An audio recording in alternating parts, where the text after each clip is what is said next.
With this small adventure in the trial chamber complete, time to stop procrastinating and get started on the starter base.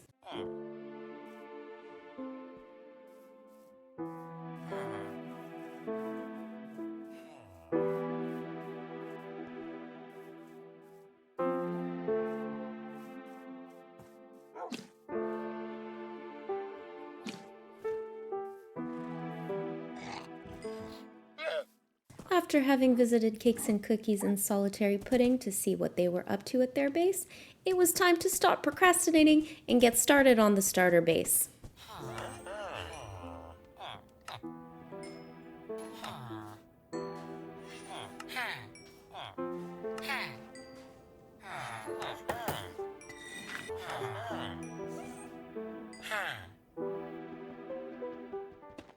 With my basic equipment successfully acquired and the ancient debris secured, it's time to stop procrastinating and get started on the starter base.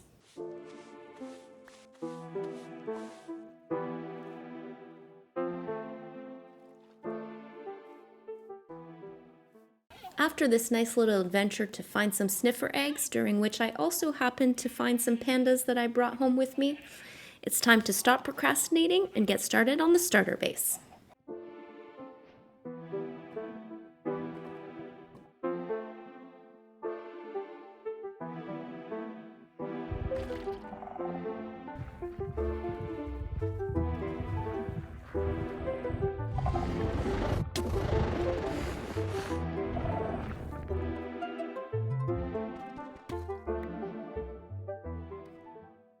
After this dangerous but ultimately successful quest to conquer an ancient city, I ended up with a couple armor trims and some Swift Sneak 3. But now it's time to stop procrastinating and get started on the starter base.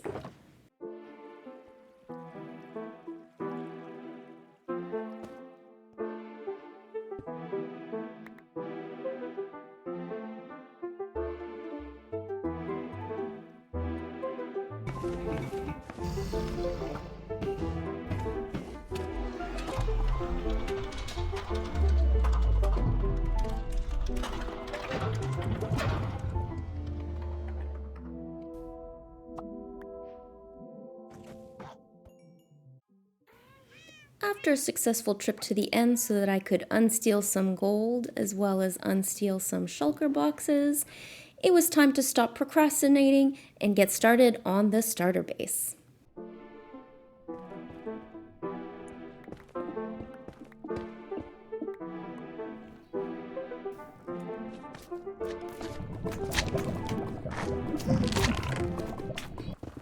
And after a successful trip to the Bastion to find a netherite template, it was time to keep procrastinating because, let's face it, at this point I may as well turn all my gear to netherite before I move on and talk about actually starting the starter base.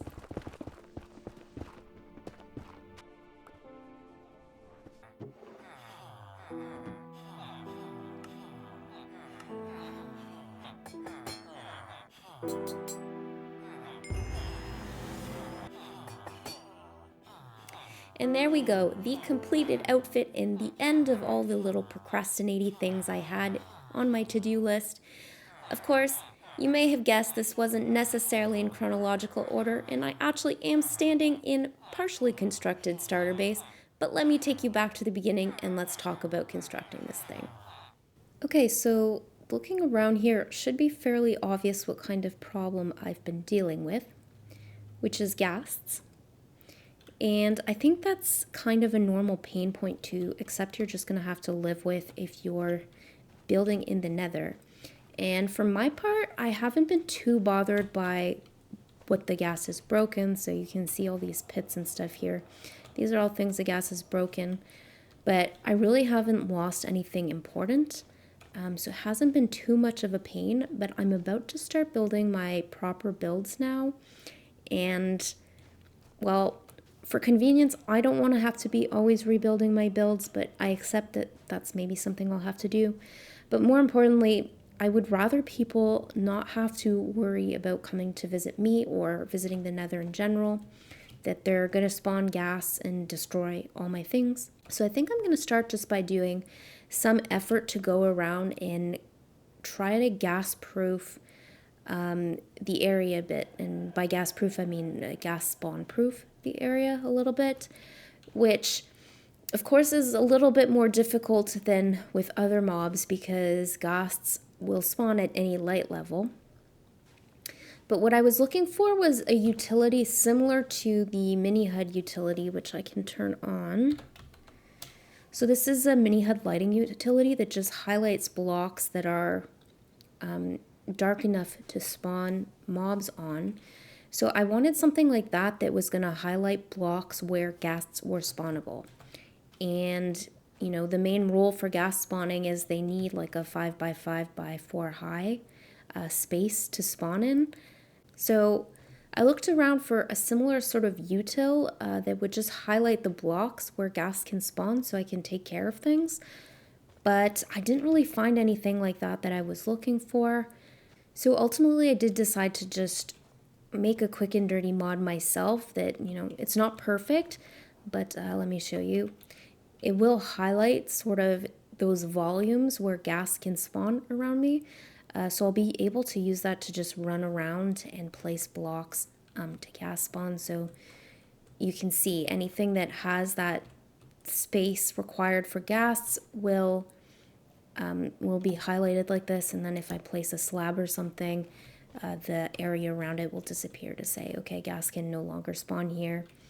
Like I say, this was a quick and dirty implementation, so I don't think it's perfect, but hopefully it will do enough of a job that I won't have to worry about people visiting me and breaking my builds and them getting upset by that. So that's what I'm going to focus on now. Before I actually start building my building, I'm just going to run around quickly in a fairly wide radius around this area that I'm building in here to just quickly prevent ghasts from spawning anywhere too close and causing problems. So I did manage to go around and put down slabs in a pretty wide area.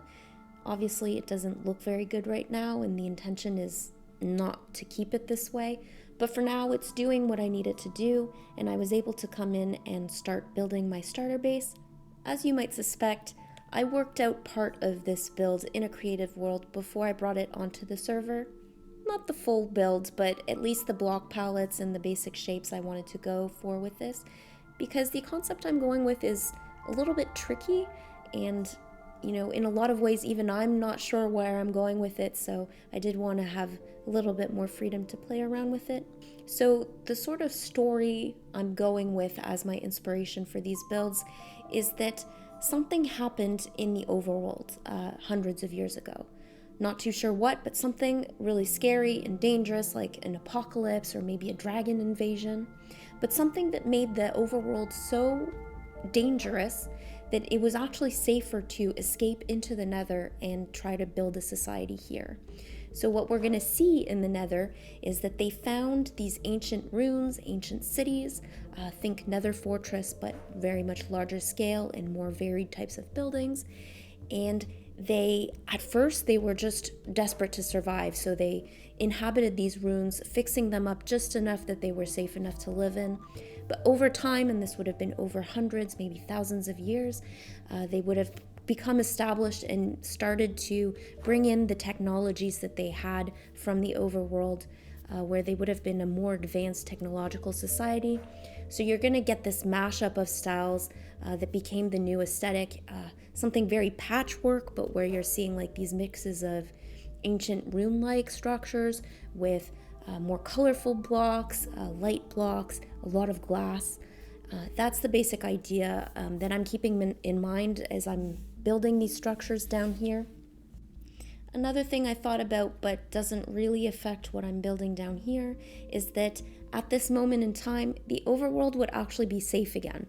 So you would see maybe little groups of people, little settlements starting to happen outside again.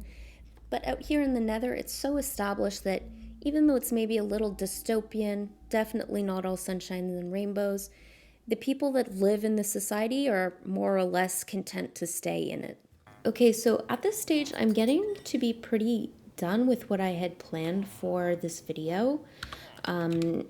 Obviously not fully done. I wanted to finalize this interior a little bit more, but the point was to get a starter build done where I could move my stuff into. So all my stuff has been moved in here from my little starter hut here, which no longer exists, and up near the portal. I moved all the stuff into those chests you saw. And as you can see, the outside of it is mostly done, at least the framework for it, or the main walls and stuff. I do have to come in and put the roof, which hopefully won't take too long once I make myself do it. Always hate doing roofs.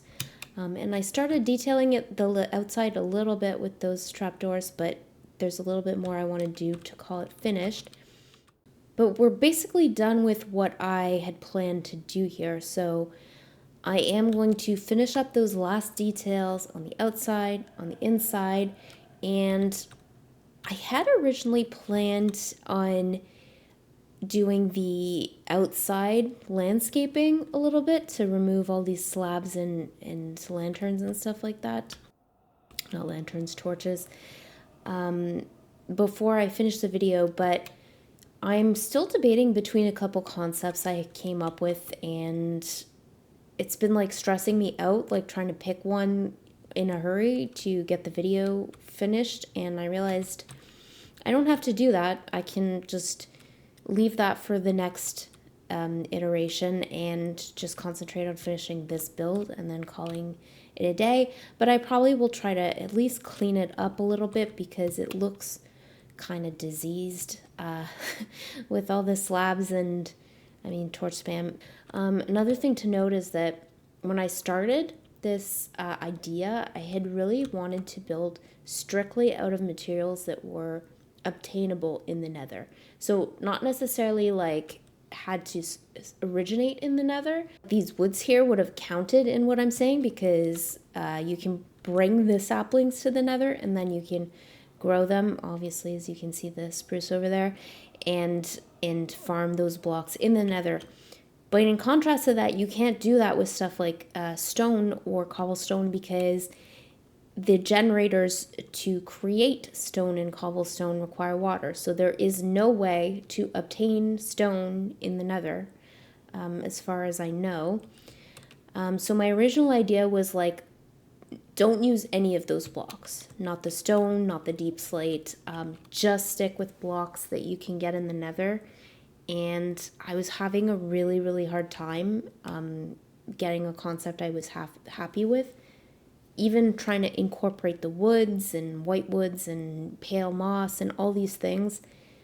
It was looking dark. It was looking muddy. It wasn't working. And I reached a level where I was like, it was originally a fun concept to think about doing it that way, but the fun of that was getting lost in that it was just taking me way too long to come up with builds I was happy with. So I did decide to compromise and bring in the stone a little bit as needed.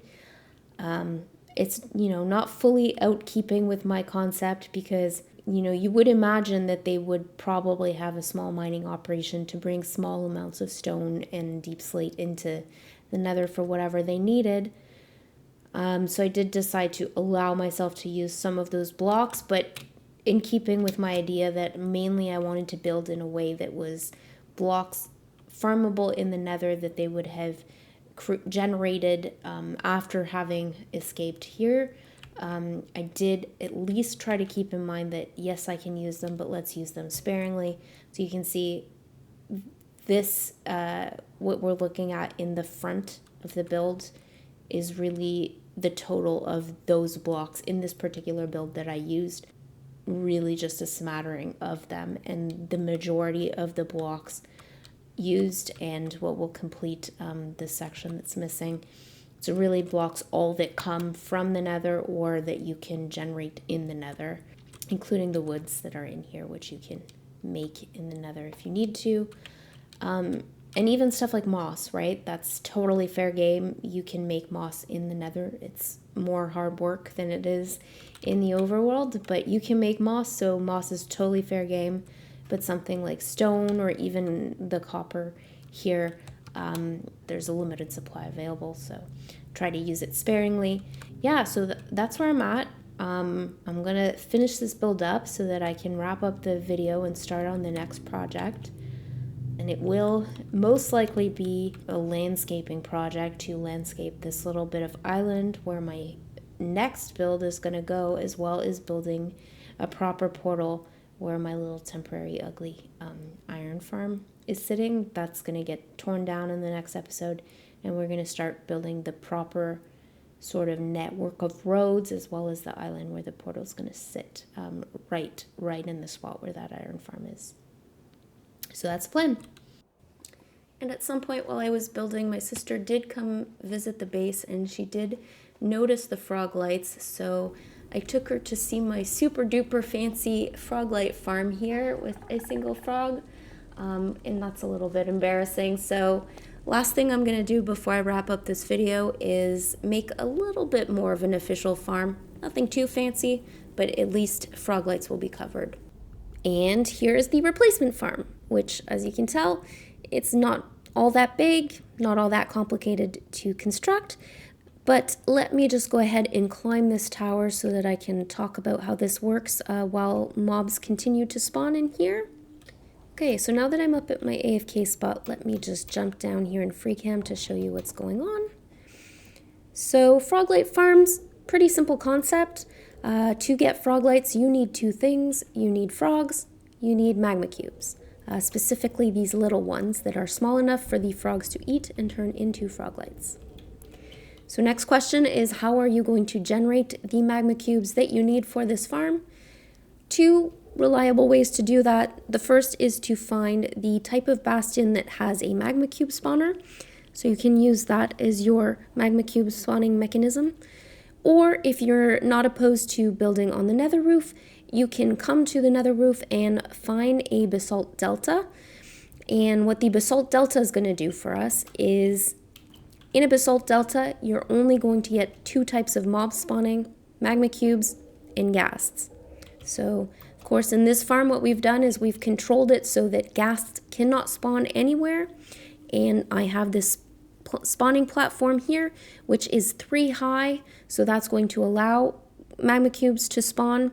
If it was 4 high, I'd start getting ghast spawning. So this is the perfect height. Next thing to consider is, how are you going to break the magma cubes down into the little guys?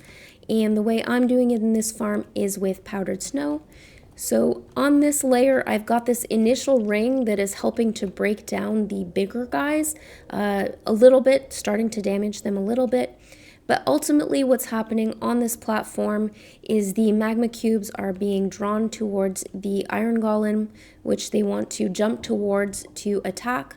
But instead of reaching the golem, they are going to fall into this hole, which has a grid of powdered snow. And in this box here, they are going to get broken down into baby little guys, which is where the frogs are going to be able to eat them. This box here is 8 high, and that's for convenience for me, so that I didn't have to worry about the frogs getting out onto the platform and escaping. Instead, the frogs are contained in here. They can't jump high enough to get up onto the platform, but you'll notice I've got these little glass rods here to prevent the ghast spawning in here as well. With all that said and done, what is the last thing to note about this farm? Very simply, I have a pickup mechanism, which in this farm I have used minecarts very simply, but there's several ways to do it. Lathes would have been an option, but minecarts simplify, and that is the basis of this farm. So as you can see, it's plenty productive, even though I didn't quite get my placement right, and occasionally I get zombified piglins spawning on the edge here because I'm just at the edge of another waste, but I'm not worried about that. You can see the farm is plenty productive even with that little issue. So there you go. This is the replacement froglight farm, and I think that will do it for us. And with the froglight farm complete, time to wrap up this video so that I can get started on the next one. So that is going to do it for me, and I will see you guys in the next one.